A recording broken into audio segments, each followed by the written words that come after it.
It is 6:54, time to get you ready for this Tuesday with the Morning Sprint. Caroline Flynn is live at Camp Sakani Park, where Spoketopia is about to take over for the weekend. Yeah, Mark Peterson tracking lots of 80-degree days in our forecast, and Kelsey Morgan explains new developments in a deadly shooting investigation. But first, two breaking news this morning. An American scientist missing in Greece has been found dead nearly a week after she vanished. Suzanne Eaton's body was discovered last night.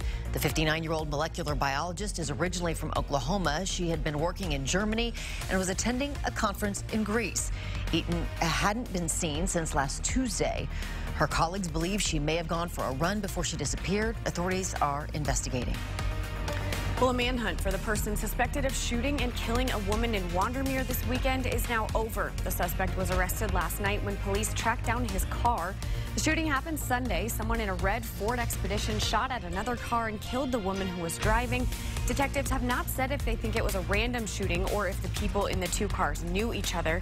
The gunman drove away from the scene, but yesterday the sheriff's office released a description of his car and they found it driving in North Spokane around 7 o'clock last night. The driver led police and deputies on a short chase, which ended at Monroe and Rowan. It looked like it was going to get a little hairy, but I think the cops did a good job, and the guy was quick to get out and get on the ground once he found out he wasn't going anywhere else. We are still waiting for official confirmation on who that suspect is. We should learn his identity today, and he should be in court. The woman who was killed also has not been identified. We're waiting to learn that information from the medical examiner. Outside, if you take a look up, you're going to see the blue sky. We're going to see the sunshine. In fact, we had some early morning cloud cover that's exiting and a little bit more that's coming in from the west. We'll see that this afternoon, and then overnight, we're going to see a chance of scattered showers. So right now, we're sitting at 56, warming to 82, Deer Park as well. 87 into Moses Lake, looking pretty nice. We were at 23 Democratic candidates. We're back up to 24 running for president because California Representative Eric Swalwell has now dropped out of the race. He announced his presidential bid in April, pledging to focus on the need for change in the Democratic Party and confronting gun violence. Swalwell said yesterday, quote, "If we didn't see a path to winning, there was no other reason to stay in," adding that he wanted to narrow the field to help the party find a nominee who can beat Donald Trump. A new billionaire just entered the race this morning. E. coli bacteria has been found in the water supply at the Pinecroft Mobile Home Park in Spokane Valley. Now dozens of families are without safe, clean water to drink or cook with. We have learned it could be months before the people who live there can use their water again. In the meantime, they're forced to buy bottled water, a cost that may seem small to some, but it can really add up fast. 70 years old, so, you know, my income didn't go up because of the fact we got to buy bottled water. Property managers still are not sure what caused the contamination. They are tracing it back to either electrical problems in the water's well pump house or contamination at neighboring properties. All right, well, if you want to give stand-up paddleboarding, kayaking, or maybe rock climbing a try, you're going to want to hit up Spoketopia this weekend.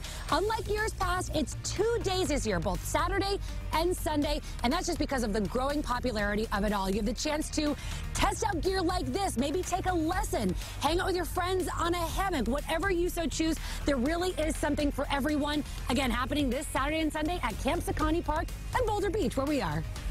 And coming up next on Good Morning America, hear from the 15-year-old tennis phenom who has captured the heart of Wimbledon and the world.